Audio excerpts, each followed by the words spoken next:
President, China appreciates the Slovenia presidency for convening this emergency meeting requested by Venezuela and supported by Russia, China, and other countries.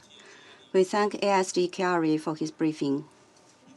For some time now, under the pretext of combating drug trafficking, the United States have continued to increase its military deployment in the waters of the Caribbean off the coast of Venezuela. It has escalated sanctions, blockades, and military threats against Venezuela, and claimed to have sunk Venezuelan vessels, shot dead crew members, and seized oil tankers. It has designated the Venezuelan government as a foreign terrorist organization, claimed that Venezuela's territory, oil, and assets belong to the United States, and even threatened military strikes against the Venezuelan territory. The U.S. actions and rhetoric have led to continued tensions in the region, raising serious concerns among regional countries and the international community. The UN Charter establishes fundamental principles governing international relations, including sovereign equality, non-interference in internal affairs, and peaceful settlement of disputes. They constitute the cornerstone of international rule of law and are crucial for maintaining world peace and security. The U.S. actions seriously infringe upon other countries' sovereignty, security, and legitimate rights and interests, gravely violate the UN Charter and the international law, and threaten peace and security in Latin America and the Caribbean. More and more countries in the region and beyond have voiced grave concern about and strong condemnation of the U.S. actions. We note that Secretary General Guterres has clearly stated the need for all countries to respect international law and the UN Charter, exercise restraint, and de-escalate tensions to preserve regional stability, and his readiness to play a mediation role to this end. China attaches importance to President Maduro's recent open letter. As an independent sovereign state, Venezuela has the right to independently develop mutually beneficial cooperation with other countries and defend its legitimate rights and interests, which should be respected and supported by the international community. China opposes all acts of unilateralism and bullying and supports all countries in defending their sovereignty and national dignity. We stand against any move that violates the purposes and principles of the UN Charter and infringes upon other countries' sovereignty and security, against the threat or use of force in international relations, against external interference in Venezuela's internal affairs under any pretext, and against illicit unilateral sanctions and long-arm jurisdiction that have no basis in international law or authorization by the Security Council. We call on the United States to heed the just call of the international community, immediately halt relevant actions, and avoid further escalation of tensions. We urge the United States to uphold the navigation safety of regional countries and the freedom and rights they enjoy under international law, to conduct normal law enforcement and judicial cooperation under bilateral and multilateral legal frameworks, to lift illicit unilateral sanctions, and to do more to promote peace, stability, and development in Latin America and the Caribbean. President, Latin America and the Caribbean constitute an important part of the Global South and are a vital force in maintaining world peace and stability and promoting global development and prosperity. China recently released its third policy paper on Latin America and the Caribbean, in which it reaffirms its support for the proclamation of Latin America and the Caribbean as a zone of peace and the declaration of member states of the Agency for the Prohibition of Nuclear Weapons in Latin America and the Caribbean. This fully demonstrates the high importance attached to and support for the region. China stands ready to work with countries in the region to strengthen solidarity and cooperation, uphold fairness and justice, and jointly safeguard peace and stability in Latin America and the Caribbean. Thank you, President. I give the floor to the representative of the Russian Federation. Mr. President, we wish to thank Khalid Khiari for his briefing. For several months now, the entire world has had the opportunity to observe the way that the United States has been continuing to deliberately foment tensions around the friendly nation of Venezuela under the pretext of combating drug trafficking and the terrorist threat.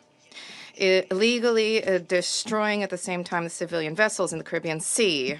We, during the previous Security Council meeting, we all had an opportunity to see the fact that this artificial smoke screen is concealing the goal of U.S. military groups being shored up and the delivery of exerting tension on an independent state whose policy is not to the liking of Washington. It seems that the White House decided to remove from the mothballs the previously embraced practice of portraying combating terrorism as justification for blatant aggression and intervention in the affairs of sovereign states. And this time, the so-called foreign terrorist organization has been labeled as being the legitimate government of the Bolivarian Republic. Their attempts to convince us all of the mendacious view that decision of the U.S. authorities alone is enough in order to transform a sovereign state into a criminal enterprise, any acts of force against which can now be called a law enforcement operation and the defense of national interests. We see no point in delving on the absurd nature of the U.S. pseudo-legal methods, given how how significantly they fly in the face of international law and are inconsistent, especially given that in Washington themselves have sincerely recognized this. The statement of the U.S. President on the 16th of December does not need any additional interpretation. This is a direct claim on the natural wealth and the soil of another state, and an open, if not to state, flagrant bringing to bear of military, political, and economic pressure with the aim of changing an inconvenient regime. The United States is already shoring up their practices with attacks of open piracy with the aim of seizing sovereign natural resources, which we all saw compellingly taking place in recent weeks. We firmly condemn the seizure by U.S. troops of petroleum tankers and the effective imposition of a blockade on Venezuela. The acts by the U.S. side run counter to all key norms of international law, including the UN Convention on Law of the Sea, Security Council resolutions, and the Charter itself of the United Nations. Colleagues, the illegal U.S. blockade on the coast of Venezuela is the most clear and absolutely real act of aggression. And the responsibility of Washington is also evident for the catastrophic consequences of such cowboy-like conduct for the residents of the country, which is now blockaded. Unfortunately, we have every reason to believe that these are not one-off acts by the U.S. vis-a-vis Venezuela. This intervention, which is unfolding, can become a template for future acts of force against Latin American states in accordance with the so-called Trump corollary and the Monroe Doctrine, which was enshrined in the recently published U.S. national security policy. And this is a clear message for all countries in the region who are striving to conduct a sovereign policy and to independently determine their own economic, political, and cultural system. In Washington, they are ready to respect your independence and take your interests into account only if you are willing to tailor them to the interests of the United States and to conduct a policy which is convenient to and beneficial to them. As soon as you attempted to try to benefit your own people, then then you would be treated the same way that Venezuela is being treated. So don't ask for whom the bell tolls. The bell tolls for you. We reaffirm our solidarity with the Venezuelan people as they face the trials before them. We support the policy of the government of Mr. Maduro, which is geared towards the protection of the national interest and sovereignty of the homeland. We believe that all of those for whom international law is not mere noise have an obligation to stand with Venezuela. We note that Caracas has consistently demonstrated a willingness to engage in dialogue, to cooperate with Washington, both in terms of effectively coordinating acts for countering narcotics trafficking, as well as to combat real, not imagined terrorism. By all accounts, support for a peaceful means of settling dispute and multilateral cooperation in these areas are something which are being advocated by all countries in the region, and yet, for some reason, for Washington, this is falling on deaf ears, and they are obstinately embracing their policy of destruction, which is fraught with grave consequences for the region and the world as a whole.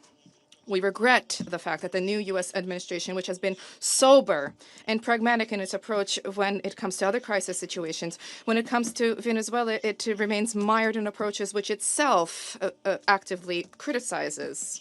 We trust that common sense will indeed prevail and that Washington will manage in time to halt, to prevent a fatal error which inevitably will undermine long-term U.S. national interests. The full-fledged armed conflict in Latin America, which remains for now a zone of peace, is the last thing that humankind needs right now. Humankind to whom President Trump promised an end to conflict. For now, unfortunately, the situation is not improving, and the United States, alas, continues to sow chaos in the Western Hemisphere, largely annihilating the benefits of the initiatives undertaken by the new U.S. leader and casting doubt on his sincere intentions in the global context. Thank you. I thank the representative of the Russian Federation for the statement, and I... Do you want to watch more videos like this one? If yes, subscribe to our channel and press the bell icon next to it. We have decided to bring videos on something nobody talks about: African politics, economy, and increasing power. Thanks for watching, and until the next video, stay tuned. Tell us what you think in the comment section. Like and share the video, and subscribe so that you don't miss any of our African videos. It's the best way to support us.